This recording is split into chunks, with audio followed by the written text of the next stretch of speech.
Well, when the state legislature convenes in the spring, they're charged with a tough task, growing the number of post-secondary degrees and work-ready certifications in our state by 60%, which is why lawmakers met with top educators at our state capitol, and Arkela Kellen joins us from there now. Well, every fall, lawmakers here at the state capitol hold what are called interim sessions to study issues that could become legislation in the spring. And one of the hot topics this fall is education's role in meeting job demands of the 21st century. With one of the lowest unemployment rates in the nation, Oklahoma is facing a challenge most states would be envious of. We have a skills mismatch in the state of Oklahoma.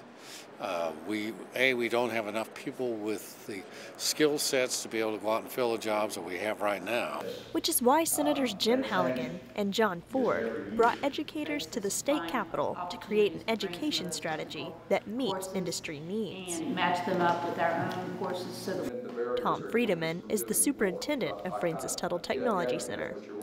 We need post-secondary education in areas where there's a skills demand. We have a skills mismatch right now. We don't need more folks with college degrees in areas where there's not actual employment opportunities. I could say, obviously engineers, the medical profession, a lot of those things, you have a tendency to automatically track toward employment. But a lot of college degrees don't necessarily do that. Across Oklahoma, arts and science majors are still the most popular on campus, despite the fact that engineering, biosciences, and engineering technology graduates are in much higher demand. What we're trying to do is to make certain that all aspects of our educational enterprise in Oklahoma are working together and trying to make certain that the jobs that are available, that we are producing individuals with those skills. We're producing individuals who have degrees, or they might have certificates, but they are not in demand by society. That's what we need to make certain that we're trying to mesh those two things together. These are the job opportunities that we have. This is the way we can economically develop in Oklahoma. These are the people that are going to complete these programs and be able to satisfy those needs.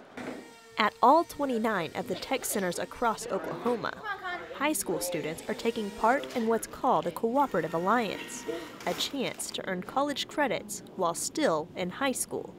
For only $8 a semester, students can take college-level courses, but not all Oklahoma universities accept the credit hours.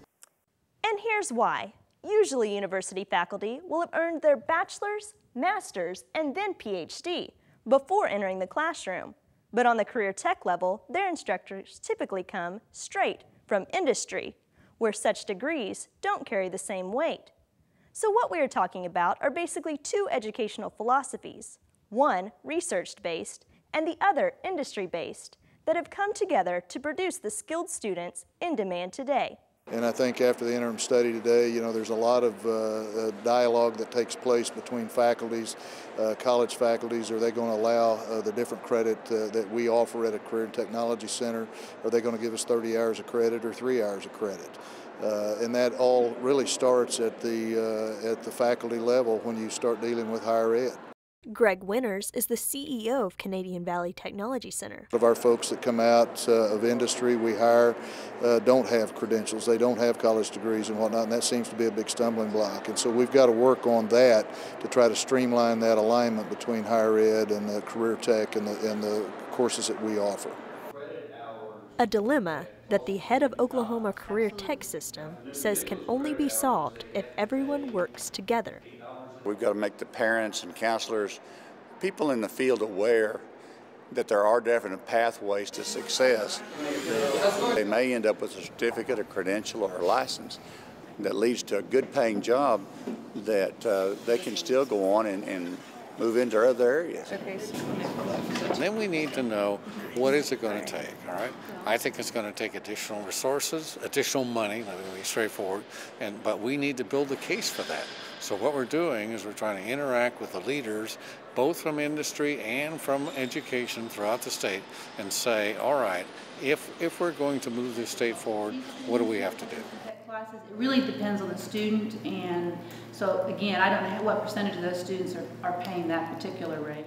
But to do all this, it will take money. And according to the U.S. Census Bureau, Oklahoma ranks 48th in how much per student they spend. Well, certainly room for improvement, but as I understand it, if you figure in comparable wages, the rankings do get better. Well, Rob, that is true. And whenever you look at pre-K, we actually come in at 29th. All right, Keila, thank you so much.